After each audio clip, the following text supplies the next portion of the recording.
अगर नेताओं को नेतागिरी पुष्ट नहीं करनी होती तो आज वो स्पष्ट बता देते कि भीमराव अंबेडकर किस तरीके से महान नहीं है। मैं 2 महीने से चर्चा सुन रहा हूँ, 3 महीने से चर्चा सुन रहा हूँ, पर कोई भी साबित करने को सामने नहीं आ रहा, क्योंकि कोई भी मामला ख़त्म करना ही नहीं चाहता। और सेम इसी तरह मनुस्मृति जलाने वालों ने अभी तक ये नहीं बताया कि मनुस्मृति में क्या गलत लिखा है। यदि आप लड़ ही रहे हैं और मामले को आप ख़त्म ही करना चाहते हैं तो मामले को क्लियर कर दीजिए ना। आप साबित कर दीजिए कि भाई अंबेडकर कैसे महान नहीं है, और आप साबित कर दीजिए कि मनुस्मृति में क्या गलत लिखा है। पर दोनों लोग साबित नहीं कर रहे हैं, लगातार उन चीज़ों को चलाने का काम कर रहे हैं ताकि उनकी राजनीति पुष्ट हो सके, ताकि उनका चेहरा चमक सके,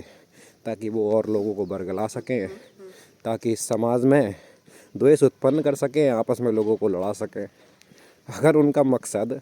अपने महापुरुष के प्रति या अपने सिद्धांतों के या आदर्शों के प्रति लड़ना होता तो आज वो लोग इन बातों को क्लियर कर देते। भैया आपको पता है ना अम्बेडकर क्यों महान नहीं है, तो आप बता दीजिए, क्लियर कर दीजिए, एक पूरी मीडिया कवरेज कीजिए और बता दीजिए। और सेम इसी तरह यदि मनुस्मृति जलाने वालों को ये समस्या है कि साहब मनुस्मृति में गलत लिखा हुआ है, ये है वो है, तो मनुस्मृति जलाने वाले बता दें भाई, एक प्रेस कॉन्फ्रेंस करके वो भी क्लियर कर दें। लेकिन क्लियर कोई नहीं कर रहा है, क्योंकि मामले को दबाने में नुकसान दोनों लोगों का है ना। यदि मामले को दबा दिया जाएगा तो फिर उनके पास टॉपिक क्या रह जाएगा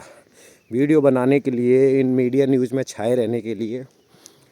और जो कह रहे हैं कि इनमें कोई भी राजनीतिक लाभ किसी का नहीं है, तो इस बात को सुनकर के आप ये समझ सकते हैं कि यदि राजनीतिक लाभ नहीं होता, उनका उद्देश्य एकमात्र ये होता कि साहब हमें तो अपने आदर्शों के प्रति लड़ना है या हमें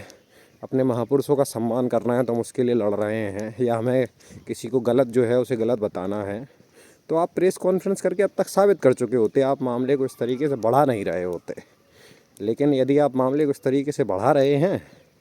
दोनों ही तरफ के लोग, एक तरफ के लोग की मैं बात नहीं कर रहा हूँ, दोनों ही तरफ के लोग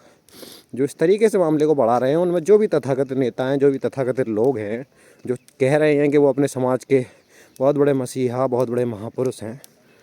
तो मैं उनके लिए स्पष्ट कर देना चाहता हूँ कि ये उनके राजनीतिक षड्यंत्र हैं और ये राजनीतिक हथकंडे होते हैं जो इस तरीके से अपनाए जाते हैं। अन्यथा यदि उनको कोई चीज़ साबित करनी होती तो अभी तक कर चुके होते प्रेस कॉन्फ्रेंस के माध्यम से, और वो इस मामले को रफा दफा कर देते। लेकिन मामले को रफा दफा करने में कोई भी फ़ायदा उन्हें नज़र नहीं आ रहा है, और कोई भी फ़ायदा होगा भी नहीं यदि आप राजनीति करना चाहते हैं तो।